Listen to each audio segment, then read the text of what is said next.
Para tocin yang terkasih dimanapun berada, terimalah salam peneguhan iman dalam keyakinan agama kita. Wei Te Tung Tien, Sancai.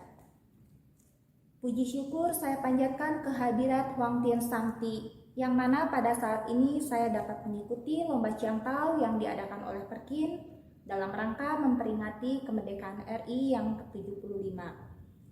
Saat ini saya akan sedikit sharing tentang peranan perempuan Konghucu di era kemerdekaan dengan tema berperan aktif tanpa mengabaikan kodrat kita sebagai perempuan. Oleh karena itu saya akan mengutip ayat suci yang terdapat pada Kitab Lun I jilid 14 ayat yang ke-30 yang bunyinya demikian. Nabi bersabda, "Jangan menyesal orang lain tidak mengenal dirimu, tetapi menyesallah kalau dirimu tidak mempunyai kecakapan."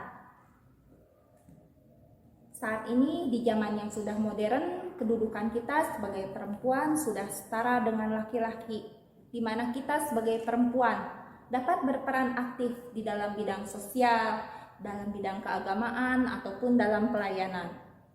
Namun di balik semua itu, kita harus dapat memilah dan memilih agar dapat menyeimbangkan kehidupan kita di dalam masyarakat dan tanpa melupakan kodrat kita sebagai perempuan.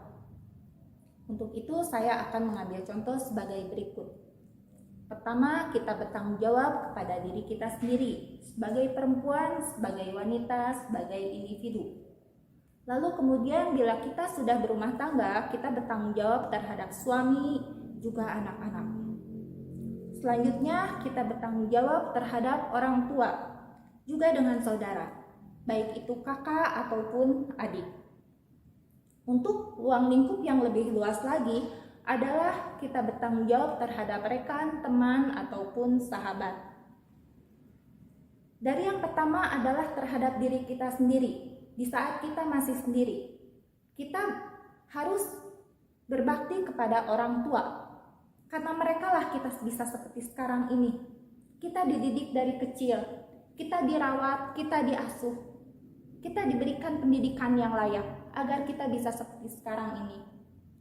Lalu terhadap anak-anak, di dalam rumah tangga, kita sebagai ibu, kita mempunyai peranan yang penting karena kita lah sebagai tonggak untuk mencetak generasi bangsa. Oleh karena itu, dari sejak dini kita harus mengajarkan prinsip-prinsip kebaikan juga keimanan terhadap anak kita. Di antaranya adalah seperti Wu Chang, yaitu Ren Yi Li Kesin, dan juga Pate, yaitu Xiao Te Chung Sin Li Yi Dian Zi. Sehingga anak-anak kita tidak akan mempunyai pengaruh yang negatif bila mereka sudah bermasyarakat di luar. Selanjutnya adalah terhadap suami kita, teman hidup kita.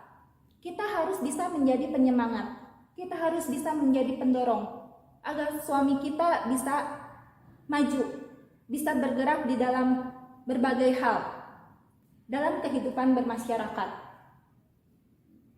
Lalu kemudian terhadap orang tua kita harus dapat berbakti kepada mereka. Lalu kepada saudara, kita haruslah saling mengasihi. Selanjutnya adalah terhadap rekan, teman, ataupun sahabat. Kita harus dapat bertenggang rasa, kita harus dapat bertepas salira. Oleh karena itu, dapat saya simpulkan bahwa kita sebagai perempuan Konghucu di era kemerdekaan ini, kita dapat melakukan berbagai hal tanpa melupakan kodrat kita sebagai perempuan. Dengan contoh-contoh yang seperti tadi. Dan saya yakin perempuan Konghucu Indonesia dapat berperan aktif tanpa mengabaikan kodratnya sebagai perempuan. Yes, we can. Kita bisa. Maju terus Perkin Indonesia. Wei Te Tung Tian. Sancai.